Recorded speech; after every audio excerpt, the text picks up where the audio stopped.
रूस ने भी कभी नहीं सोचा होगा कि जिस यूक्रेन के साथ वो युद्ध करने जा रहा है वो कोई परमाणु शक्ति नहीं है, ना ही उसकी सेना उसका मुकाबला करने की ताकत रखती है। लेकिन 4 दिन में युद्ध खत्म करने की रणनीति 19 दिन बाद भी पूरी नहीं हुई है। तो सवाल यही है कि ऐसा क्या हो गया जिससे रूस जैसी महाशक्ति अपने से कहीं ज्यादा कमजोर यूक्रेन को 19 दिन में भी हरा नहीं पाई है। इस सवाल का जवाब है यूक्रेन की टेरिटोरियल आर्मी, जो 3 दिन में ट्रेंड होकर रूस को जबरदस्त पलटवार दे रही है।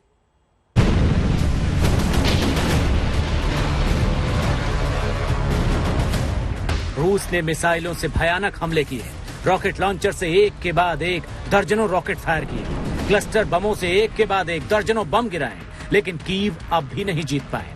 जानते हैं इसकी वजह क्या है? इसकी पहली वजह है रूस की रणनीति, जो शुरुआती दिनों में ही फेल नजर आई। दूसरी वजह है रूस की मजबूरी कि उसे यूक्रेन के नागरिकों को जहां तक हो सके बचाते हुए हमला करना था, जो कि उसके खिलाफ थे। तीसरी और सबसे बड़ी वजह है यूक्रेन की सेना का जबरदस्त पलटवार, और ये इसलिए मुमकिन हो पाया क्योंकि यूक्रेन ने तैयार की है अपनी टेरिटोरियल आर्मी। रूस है वो चाहता है कि इस युद्ध को एक अंजाम तक पहुंचा दे, इस युद्ध का कोई अंजाम निकल जाए। हालांकि जिस रफ्तार से ये सब कुछ चल रहा है और उसका अलग अलग विश्लेषण है कि क्यों इतना समय लग रहा है।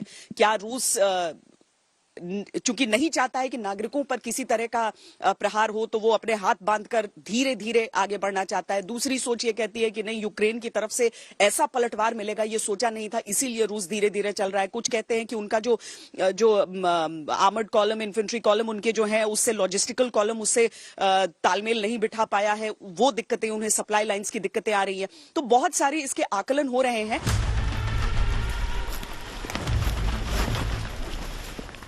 टेरिटोरियल आर्मी ऐसे सैनिक होते हैं जो आम नागरिक होते हैं और सेना में अपनी सेवाएं कम समय के लिए देते हैं।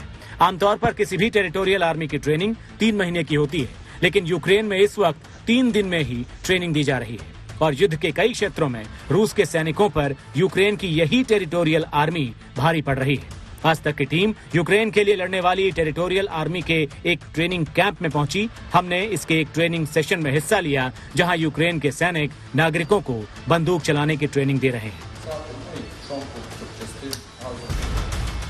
रूस के खिलाफ युद्ध में यूक्रेन के करीब 60,000 से ज्यादा नागरिक तो विदेशों से ही आए। ये लोग अपने देश के लिए रूस के खिलाफ लड़ना चाहते हैं। यूक्रेन की सेना ने रूस से टकराने के लिए अपने नागरिकों को बंदूकें थमाई हैं। इसी टेरिटोरियल आर्मी के भरोसे वो रूस को मात देना चाहती है।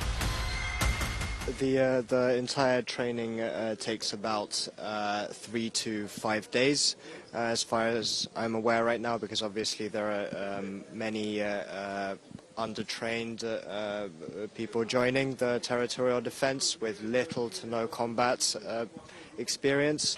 यूक्रेन इन सैनिकों की हर ट्रेनिंग, चाहे वो बंदूक के साथ हो या फिर फील्ड ट्रेनिंग हो या फिर निशानेबाजी हो, ये 3 दिनों में ही पूरी करवा रही है। इसमें इन लोगों को AK-47 चलाना सिखाया जाता है। हर एक व्यक्ति इस समय यूक्रेन में लड़ाई के लिए तैयार है। एक ऐसी महिला कमांडो हमारे साथ इस समय हैं जो ट्रेनिंग भी देती हैं और जो खुद भी एक सोल्जर है। You train the soldiers as well, the ones who come for the territorial army. Just 3 days of training? Yes. 3 days of training or more days, and we train tactics in the war and how live on the war and how finish war. Okay.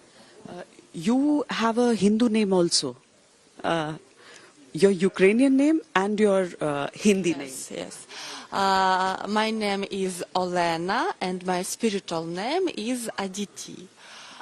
Aditi, yes. इस training में ही इन लोगों को रूस के टैंकों और बख्तरबंद गाड़ियों पर हमले करना भी सिखाया जाता है। इन लोगों को मोलोटोव कॉकटेल, पेट्रोल बम बनाना और फिर किस तरह से उससे रूस के सैन्य काफिले पर हमला करना है, ये सिखाया जाता है।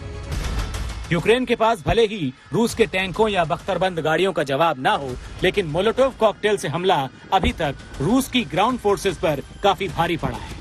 इसीलिए टेरिटोरियल आर्मी में शामिल होने वाले नागरिकों को इससे हमला करना सिखाया जा रहा है, ताकि जब युद्ध गलियों तक पहुंच जाए तो गुरिल्ला वॉर में ये कॉकटेल काम आए।